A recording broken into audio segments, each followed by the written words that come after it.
Friends, Bangla শস্য বীমা প্রকল্প রিলেটেড আর একটি নতুন ভিডিওতে আপনাদের সকলকে জানাই স্বাগত।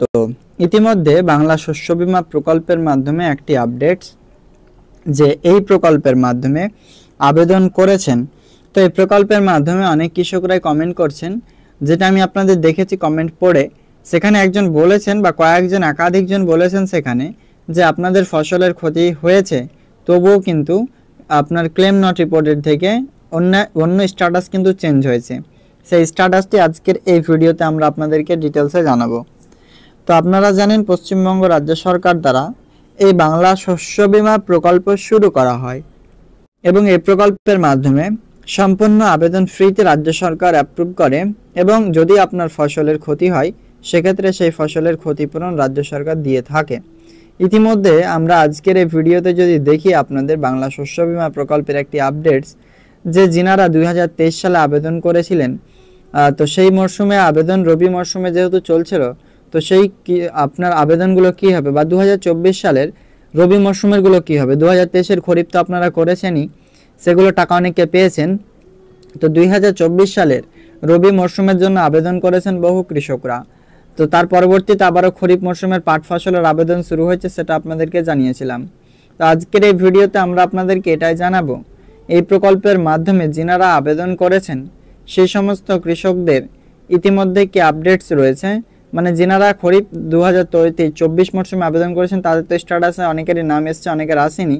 তো যিনারা রবি 2024 মরশুমে আবেদন করেছেন, ক্ষতি হয়েছে তবুও টাকা পাচ্ছেন না, তাদের কি হবে। আজকের এই ভিডিওতে আমরা আপনাদেরকে ডিটেলসে সেই বিষয়টা নিয়ে আলোচনা করব। বাজাজ আলিয়াঞ্জের স্ট্যাটাস চেক করার প্রসেসটা আজকের এই ভিডিওতে আমরা আপনাদেরকে জানাবো। এরকম লেটেস্ট ইনফরমেটিভ আপডেট পাওয়ার জন্য চ্যানেলটিকে সাবস্ক্রাইব করে বেল আইকনে ক্লিক করে অল অপশন অন করতে ভুলবেন না।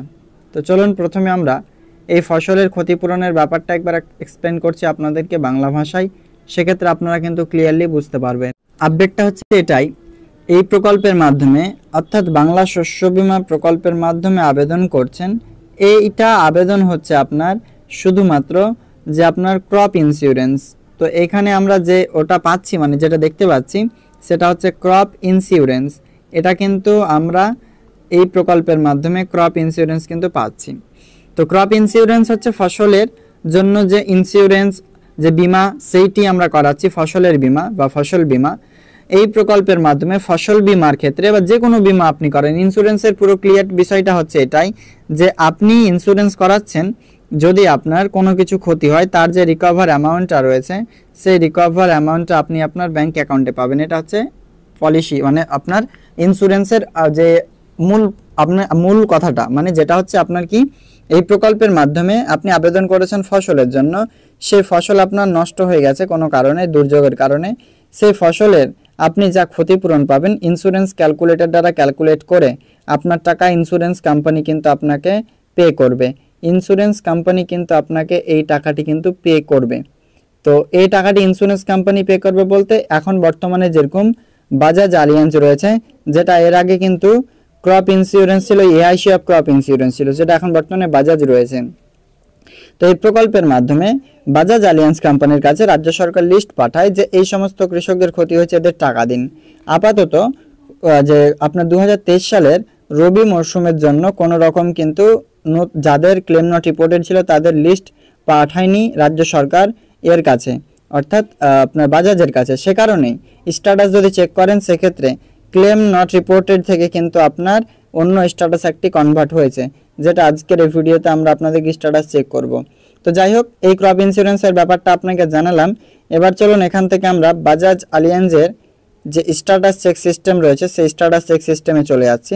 দেখতে পাচ্ছেন general.bajajallianz.com, এটা আমরা লিঙ্ক। এখানে আমরা আপনাকে দেখাতে পারছি যে আমরা বাজাজ আলিয়াঞ্জের স্ট্যাটাস চেকের সিস্টেমে আমরা চলে এসেছি।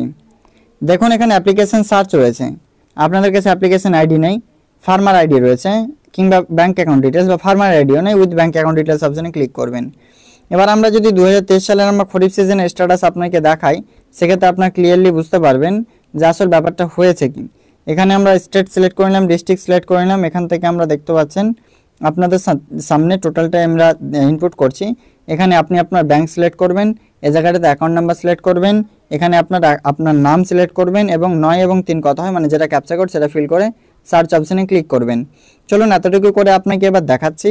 তো এটা আপনি শুদ্ধ করে দেবেন, যদি অ্যাপ্লিকেশন অ্যাপ্রুভড হয় বাজাজের কাছে সেক্ষেত্রে আপনার স্ট্যাটাস দেখাবেন, নচেত দেখাবেন, এটা মাথায় রাখবেন। দেখুন অন স্ক্রিনে এই রকম স্ট্যাটাস আপনার সামনে শো হবে, ইনসিওর্ড এরিয়া দেখতে পাচ্ছেন, তার নিচে দেখুন ক্লেম ডিটেলসের জায়গায় বলা হয়েছে there is not shortfall in ail data, he hence not ailed claim payable, মানে আপনি যে ফসলের আবেদন করেছেন তাতে কোনো ক্ষতি ধরা পড়েনি, সে কারণে আপনি আর এই প্রকল্পের মাধ্যমে কোনো কিন্তু ক্লেম রিসিভ করতে পারবেন না। এখান থেকে আমরা বুঝতে পারছি আমরা যে ফসলের জন্য আবেদন করেছি তাতে কিন্তু কোনো রকম বিভ্রান্তি নেই বা তাতে কোনো রকম ক্ষতি হয়নি বা লিমিটেড ক্ষতি হয়নি, সে কারণে কিন্তু আপনাকে টাকা এই প্রকল্পের মাধ্যমে দিচ্ছে না। এটাই আমরা এখান থেকে কিন্তু ক্লিয়ার বুঝতে পারছি যে Bajaj alliance general insurance company দ্বারা আমাদেরকে প্রোভাইড করছে এই ডিটেলসটা। তো আপনারা এরকম স্ট্যাটাস থাকলে আপনি আর এই প্রকল্পের মাধ্যমে এই পলিসিটার টাকা পাবেন না, ভুলে যান। পরবর্তী পলিসি আপনি অ্যাপ্লাই করুন 2023 সালের খরিফ সিজনের, 24 সালের খরিফ সিজনের, তার পরবর্তীতে আপনি পেতে পারেন বা নাও পেতে পারেন, যদি ক্ষতি হয় সেক্ষেত্রেই পাবেন।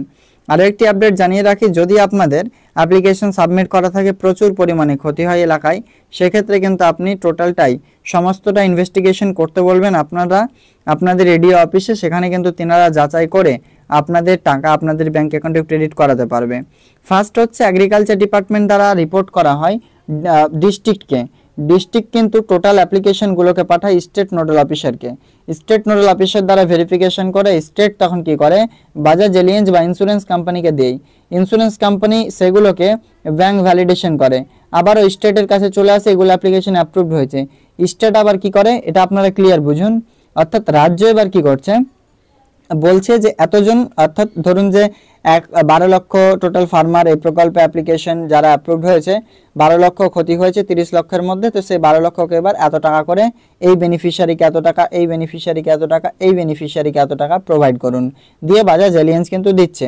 তো মূলত বুঝতে পারছেন Bajaj alliance general insurance company দ্বারা এই কাজটা করা হচ্ছে না, রাজ্য সরকার রিপোর্ট করেনি বলেই কিন্তু এখানে এরকম স্ট্যাটাস আপনাদের শো করছে। ক্লিয়ার ভাষাগুলো বুঝবেন, নচেত অনেকেই ভুল বুঝছেন, সে কারণে আপনারা বিভ্রান্তিতে পড়ছেন, ক্ষতি হয়েও কেন টাকা পাচ্ছে না।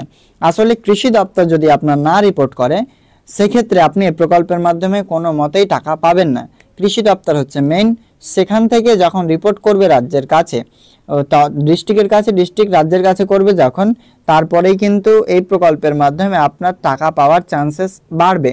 যেহেতু দেখেছেন আপনারা ক্লেম নট রিপোর্টেড থেকে অনেক কৃষকরাই টাকা পেয়েছেন, কিন্তু দেখেন আপনি টাকা পাননি, কারণটা হচ্ছে এটাই, ক্ষতি হয়েছে, হতেও পারে বা নাও হতে পারে, ক্ষতি হয়েছে আপনার এলাকায়, রাজ্য সরকার রিপোর্ট করেনি বলেই আপনি পাচ্ছেন না, মানে আপনার কৃষি দপ্তর আপনার গ্রাম পঞ্চায়েত রিপোর্ট করেনি বলেই আপনি কিন্তু পাচ্ছেন না।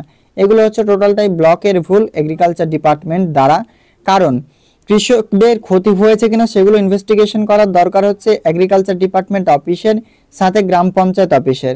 সেই গ্রাম পঞ্চায়েত যে টোটালটাই যতগুলো একটা গ্রাম পঞ্চায়েতে ক্ষতি হলে টোটাল গ্রাম পঞ্চায়েতকেই টাকা দিতে হবে যতজন অ্যাপ্লিকেশন রয়েছে, তো সেই গ্রাম পঞ্চায়েতগুলো যদি ব্লককে জানায় সেক্ষেত্রে আপনাদের কাজ হবে। তবে এটা আপনাদের নিজের একটা ব্যক্তিগত কর্তব্য, যদি তিনারা না করেন সেক্ষেত্রে আপনাদের জানানো উচিত। অবশ্যই পরবর্তীতে আবেদন করবেন, আমাকে জানবেন, যে কোনো ডিটেলস আপনাদের দরকার পড়লে অবশ্যই জানবেন আপনারা, সেক্ষেত্রে আপনাকে টোটালটা আমি সাহায্য করবো সম্পূর্ণ বিনামূল্যে। তো এখান থেকে আমরা বুঝতে পারছি 2023 সালে খরিফ মরশুমে যাদের এরকম স্ট্যাটাস রয়েছে আর টাকা পাবেন না, এটাই ক্লিয়ারলি জানালাম। আর বিভিন্ন আপডেটস জানতে পারলেন, এগুলো আপনাদের তথ্য কেমন লাগলো কমেন্টে জানাবেন। লেটেস্ট আপডেট পাওয়ার জন্য চ্যানেলটিকে সাবস্ক্রাইব করে বেল আইকনে ক্লিক করে অল অপশন অন করতে ভুলবেন না।